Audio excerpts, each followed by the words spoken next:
Hello, Mr. Carafano.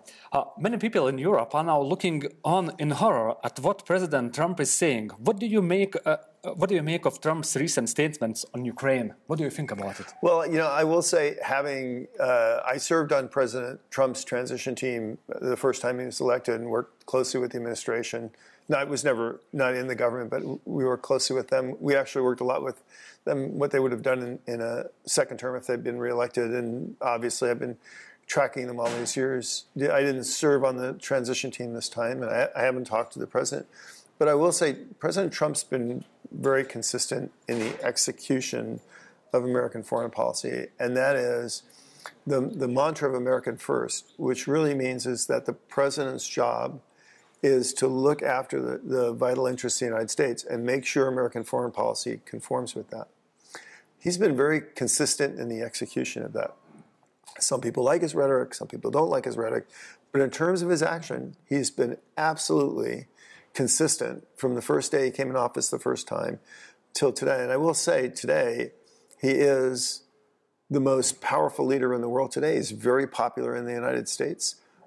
He is probably the most experienced leader in the world right now. He probably knows more leaders around the world than anybody else.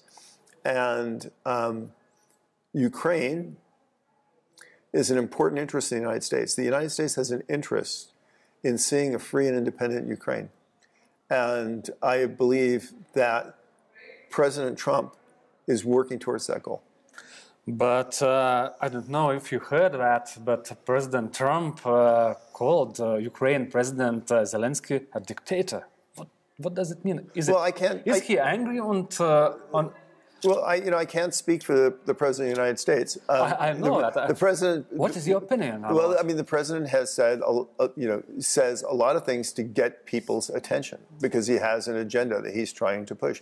If you think, for example, in terms of U.S. politics, there have been a number of politicians who the President was quite critical of, and then they actually became, very good friends. So I don't know why the President is angry about the Ukrainian leader, but I will say this is what's behind it in the end is the United States will want what's best for the United States and for Ukraine. I'm really confident about that. I think we put way too much concern on the rhetoric, and we don't make enough effort to understand what is underlying that. And my assessment is what is underlying the president's goal is he wants a free and independent Ukraine, and he wants the war to stop. And the reality is Zelensky is going to be a partner in that. We know he's going to be a partner in that. Judging by President Trump's statements, it seems that he is tending to Russia's interests. What do you think about it? Well, I think there's no actual evidence of that. I know everybody says that, but where is the actual evidence of that? The president was president for 4 years. He never did a favor to Russia. Matter of fact, he was the first person to really emphasize the threat of Nord Stream 3 that Russia posed. Right. People ignored it.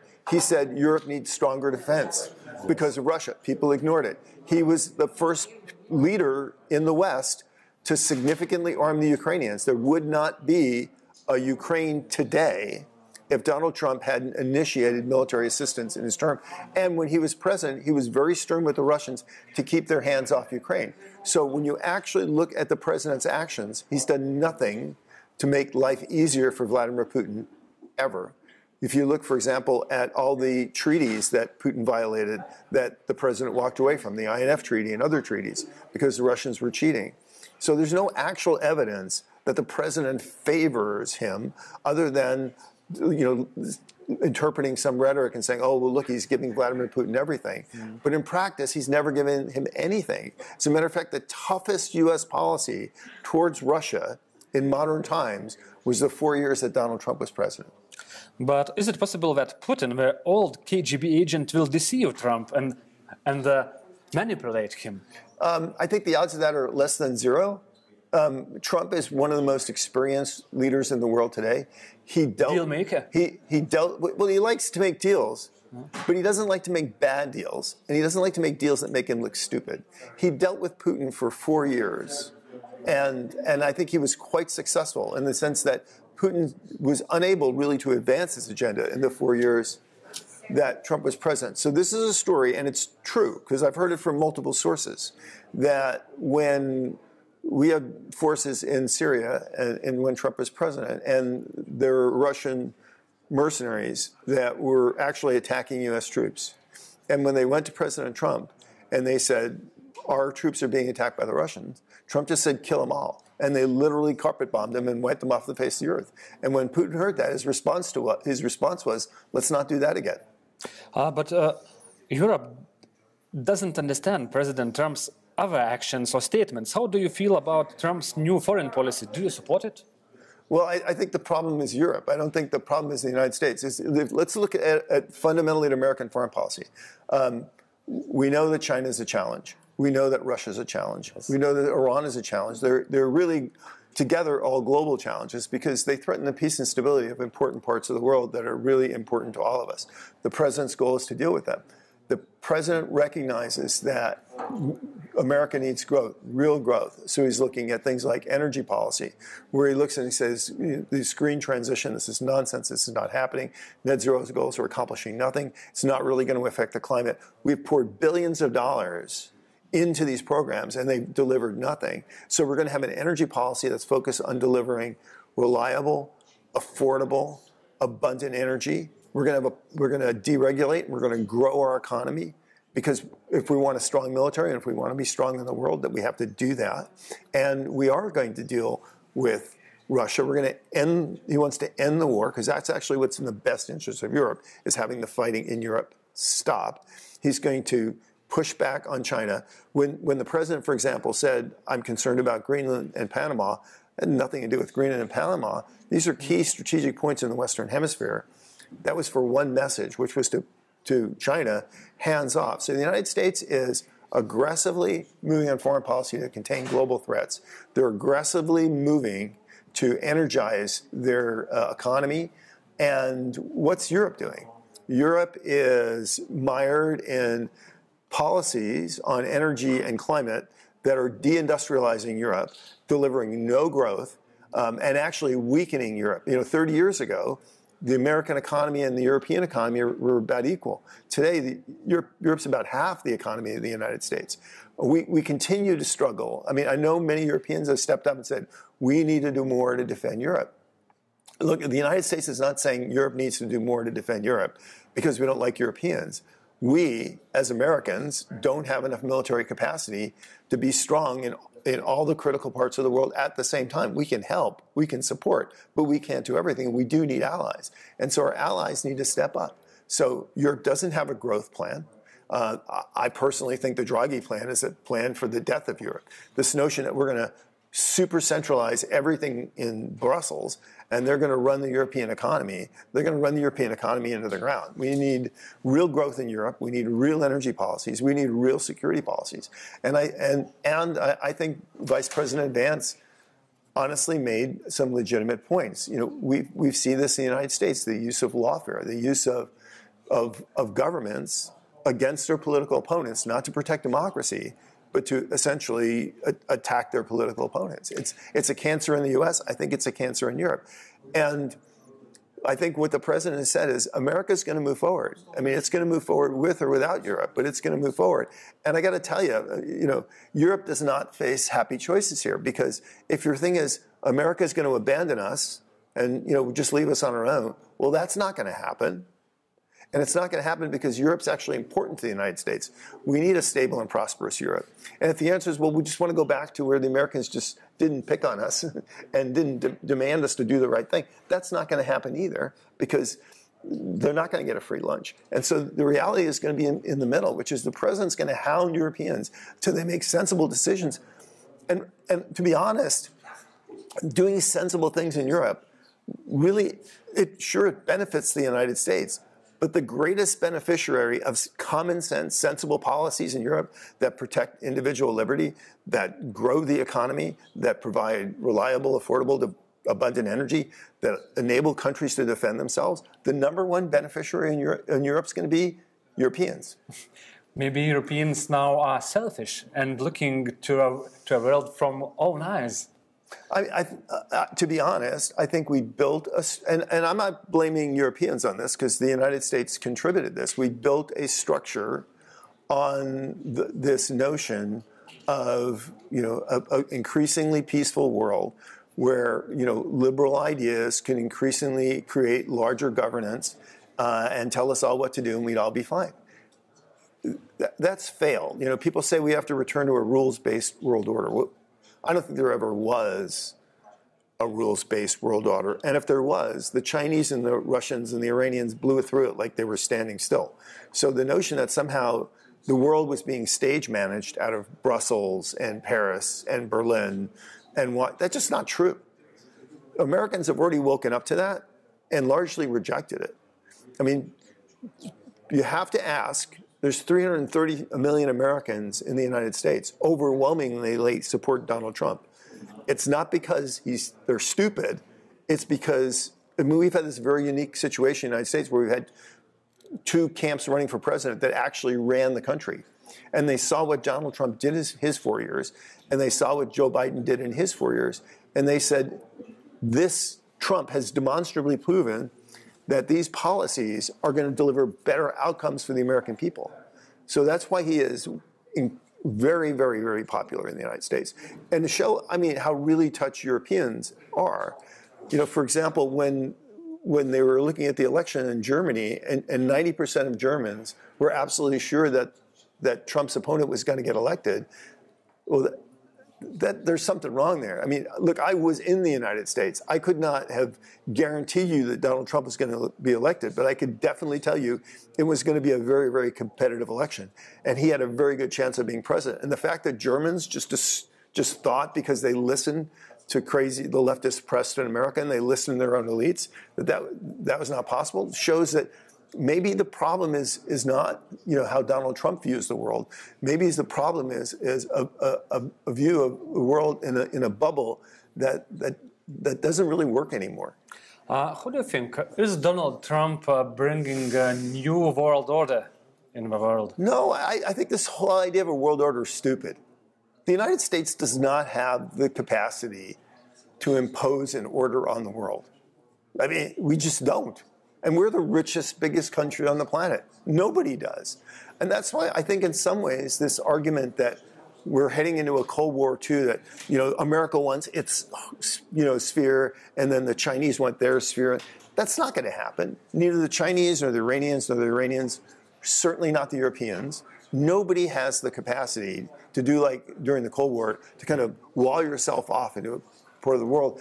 And if you really look what Donald Trump is trying to do, he's trying to connect the world in a different way. The people that go to Davos and the World Economic Forum, they want to connect the world to have everybody, run out of, Davos and Paris and Berlin and whatever. All Trump wants to do is connect the world so that like-minded people can work together. That's why we put so much emphasis on the Panama Canal. Panama Canal is not really about defending the United States. It's really about being able to support our allies in one theater, and then if we need to move the Navy to the other theater to support them.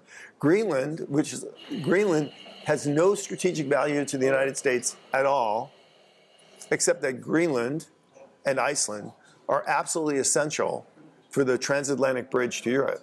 So actually, if Europe didn't matter to the United States, we wouldn't care about Greenland.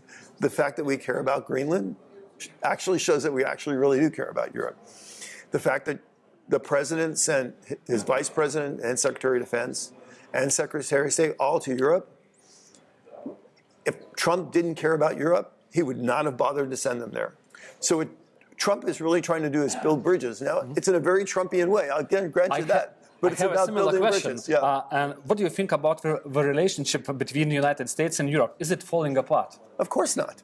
Did it fall apart the first years of the 4 years that Trump was president? No, actually, transatlantic relations were great afterwards. And Trump was every bit as cantankerous as he is now. So I think it's going to be fine. Okay. Do the European countries which have been underfunding their militaries for so many years deserve such criticism? Well, I think that the ones that are underfunding absolutely do. I think what's unfortunate in this kind of name calling back and forth between Europe and the United States is in some ways it's a little unfair. So, for example, there are actually many Europeans that I think agree with Donald Trump on many things. There are countries in Europe like Lithuania, which are outstanding allies that pay more than their fair share of contributions. You know, there are countries even like Denmark. So Denmark may not be hitting its 2%, but, you know, in Afghanistan, the Danes per capita took more casualties than the United States fighting with Americans in Afghanistan. So I don't think it's a fair, not everybody is conducting warfare against their citizens. You know, not everybody really believes that this green energy thing is common sense. So it's a, you know, so when we yell at Europeans, it's kind of unfair because many Europeans actually, I think, agree with us. And, but there are some countries that are free riding, like Germany, for example. Yeah. What do you think about these countries? We are living so comfortable, but we are not funding. Well, this is. Look, you know, I got to say this. I think Donald Trump is God's gift to Europe because he will force Europeans to make hard choices that, in the end, are common sense and will actually be better for Europe. First of all, I'm not a Republican. I'm not a Democrat. I don't do politics. I wasn't in the government. But I just think objectively, probably the worst thing about President Biden's 4 years as president was he not only did not force the Europeans to make hard choices, he enabled all their bad choices. You know, Biden, you know, people can say whatever they want about Trump's rhetoric. Trump was the one who armed Ukraine. Joe Biden was the one, when the war broke out, who told the President Zelensky to get on a plane and flee the country. Biden was the one who has restrained Ukraine in the capacity to defend itself. President Trump's actually said the opposite. He said, if we want the Ukrainians to defend themselves, we should just give them the arms to do that. So I don't think the problem is Donald Trump. I think the problem is complacency and hoping that the world would get better when all the signs are Europe is becoming less free, less competitive, and less safe. Having said that, I'm super optimistic about Europe. So look at the security thing. Why? Well, okay. So first of all, from a security perspective, the greatest threat to physical security threat is obviously the Russians. Yeah. Okay. The NATO front today is in far better shape than it was during the Cold War. There's way more strategic. When I was in NATO, the front line was in the middle of Germany. There's way more strategic depth. It's not so good for Lithuania. No. The correlation of forces is actually much more in NATO's favor than it was during the Cold War. The Russians have 1,000 miles more front to contend with. You have very capable militaries in the north. You have a Ukrainian military that's actually quite capable. And it doesn't matter if the Ukraine military is in NATO or not. You have a Ukrainian military that's in the middle of NATO's front, and the Russians just can't walk past it if they want to invade somebody. You have a Polish military under both conservative and liberal governments that are committed to rearming. You have a Romanian military that is anchoring that flank. So I actually think that the frontier of NATO is more secure today than it was during the Cold War. And if NATO does the right things going forward, which I think it's perfectly capable of doing, I'm actually super optimistic that conventional deterrence of the Eastern Front in Europe is easily achievable for decades. But what signs do you see in European? For example, I don't see any signs of political will to quickly increase defense funds. Well, look, I mean, I think most NATO countries have made that turn, and I think they increasingly will. I actually expect a future German government to be much more aggressive, for example, in defense spending. And you know, we could argue about 2% or 3% or 4% or 5%. You know, first of all, I mean, even if everybody spent 5% of GDP today on defense, they couldn't spend 5% of GDP on defense because there's not enough stuff to buy, right? Yeah, so we have to build up our defense industrial base. I think that'll happen. And this is the most important thing is whether you're strong militarily is only relative to your enemies. I think today NATO has a dramatic advantage. And if it sustains that advantage over time over Russia, I don't think Russia will ever catch up. So I don't believe the sanctions are going to come off of Russia anytime soon. You know, people say, well, Trump's going to lift sanctions. Well, does that really make a lot of sense? I mean, the U.S. is actively, aggressively trying to export gas to Europe. If we lift sanctions on Russian gas is just way cheaper. Nobody will buy American gas. So even from like a math perspective, it doesn't really kind of make sense that the U.S. would do that.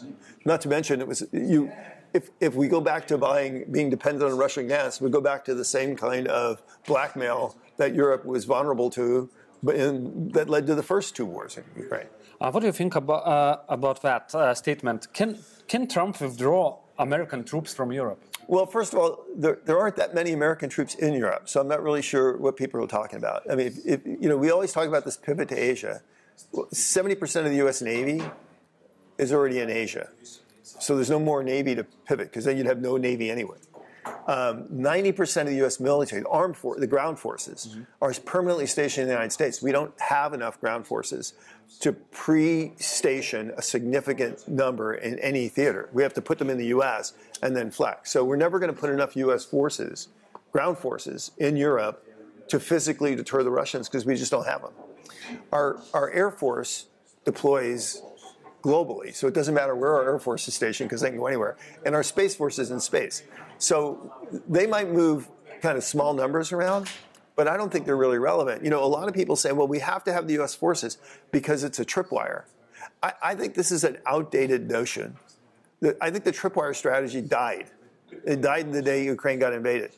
The tripwire strategy was, we're really weak, so we'll each put a couple of troops on the front line, and that way, if the Russians kill them, then, you know, that's a sign we're going to commit Article 5 and we're going to fight. That was a dumb, weak strategy. What the strategy that we've moved to is actually countries on the frontier of NATO: Lithuania, Estonia, Latvia, Finland, Poland, Romania, who are actually building the capacity to defend themselves.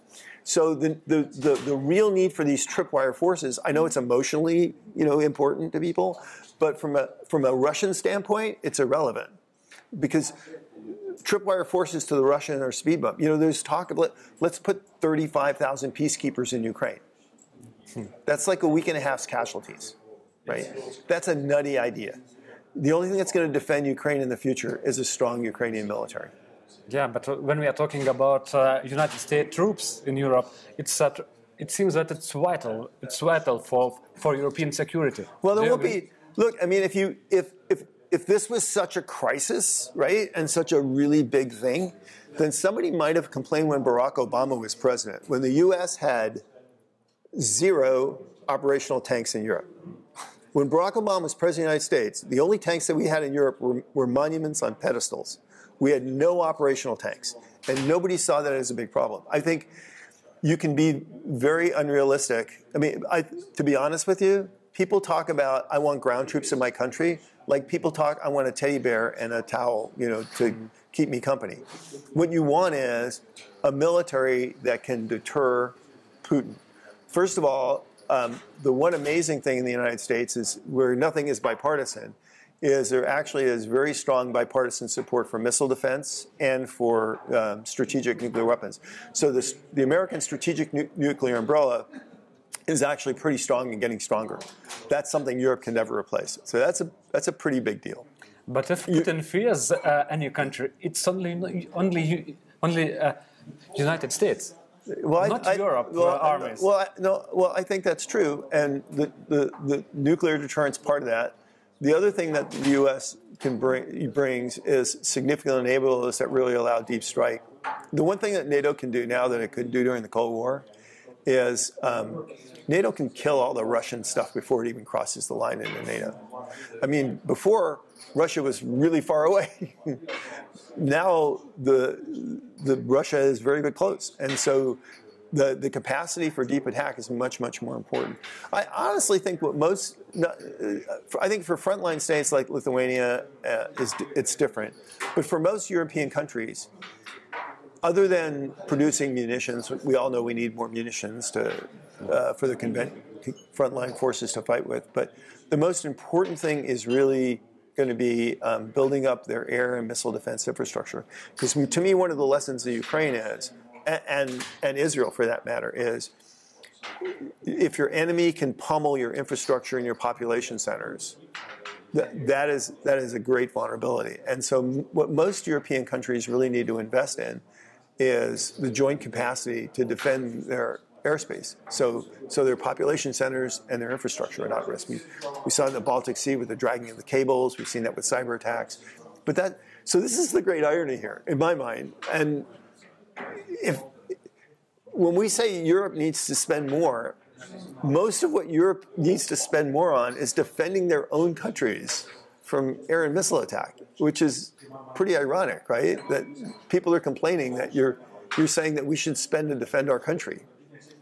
Yeah, but if European countries don't fund enough armies, do you believe that Russia can attack any NATO country, for example, Baltic states? I don't think right now Russia has the military capacity to significantly threaten another country. And people say, well, what if Europe doesn't pay up, in Trump's words? I don't think that's an option. I don't think the United States is going to let Europe not carry its weight. It's going to hound Europe to carry its weight. And Europeans know they need to do this in their own interest, so they will do. So I think we're having an argument about something that's not going to happen. I think a stronger conventional deterrence of Europe is going to happen. I think it's already done. I think we're arguing about something we've already decided on. It's like people that get married and your wife argues with you 20 minutes after the argument's over, right? She's still arguing that you don't understand her position. Well, we can argue about this, but the rearmament of Europe and the strengthening, that's going to happen. It is going to happen, and the Russians know it's going to happen. And part of the reason why I kind of don't get excited about people saying, oh my God, Putin has no cards to play. He has a war he can't win. He has an economy that's in the tubes. The Americans are going to mass export energy. His oil and gas revenues are going to go down. He cannot keep up with a Europe that rearms itself. He has no cards to play. But Trump now is legitimating Putin. I don't think so. I mean, I just don't see that happening. So here you're telling me, here's a guy who's done deals his entire life, who has dealt with some of the toughest, meanest people in the world. He went and wanted to do a deal with Kim, right? And he was nice to Kim. In the end, North Korea never came through. So even though Trump wanted a deal, he didn't want it bad enough to do a bad deal. And so Kim got nothing. He wanted to do a deal with the Taliban. The Taliban never gave Trump what he wanted. They got nothing. He wants Russia to do a deal to end the war. If they don't do a good deal, they will get nothing. What do you think about Lithuania? Is it a good partner, NATO alliance?